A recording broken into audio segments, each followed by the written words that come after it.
me tell you how I became Great Britain's first ever vampire teddy bear. 'Twas a dark and stormy night. Yes, I appreciate that as a tad cliché, but it really was, so kindly bear with me.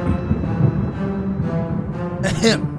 'Twas a dark and stormy night. I lay huddled in bed with baby Jonathan in the third-floor bedroom of Castle Dracula, Transylvania, home to Cousin Stife.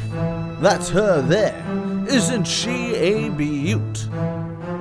I joined the family in what they call a vacation, a place to go to clear their heads, a concept I will never understand. Surely their heads are full of stuffing like mine.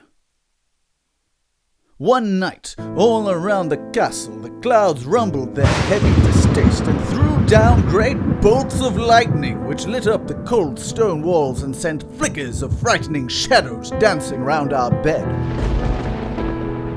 My fur stood on end, and although baby Jonathan was of no real protection to a simple stuffed bear such as myself, I found myself edging closer to him.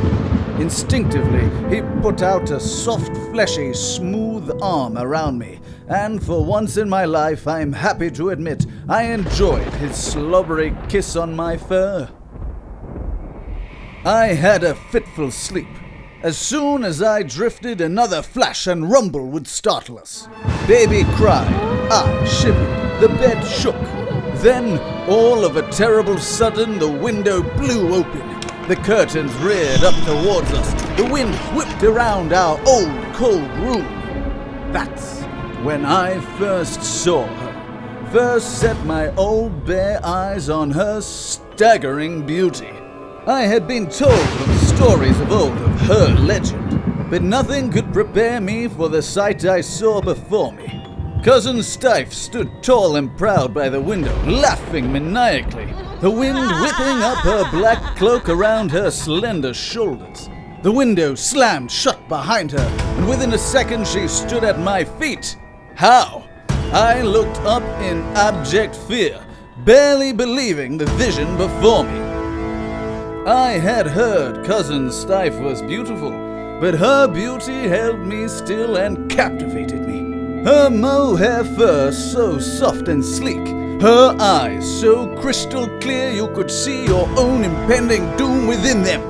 Her gold stitching, my word, so neat, so precise. This was a beautifully crafted bear if ever there was. She lured me in with a smile, and I was powerless to her charms. I looked to baby Jonathan for support, but he was sound asleep, thumb in mouth, his blonde hair in a curl on his forehead.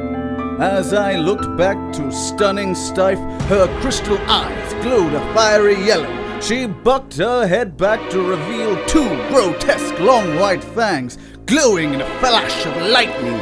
I had no time to move, no breath to scream, no fight in my limbs when Cousin Stife bore down on me. Those big white teeth sunk into my neck. I was paralyzed, disgusted, but I lusted for this exquisite bear. I wanted to feel her silky fur in my paws. But she was gone. The night was now calm. The moon shone delicate beams across the bedroom floor, and a subtle, cool breeze blanketed me. But inside I felt more alive than ever. She had literally knocked the stuffing out of me and replaced it with the same fire, heat, and passion as those lightning bolts the clouds rained down upon us the previous eve. There followed a hideous journey home by a rickety old cart pulled by angry, snarling horses.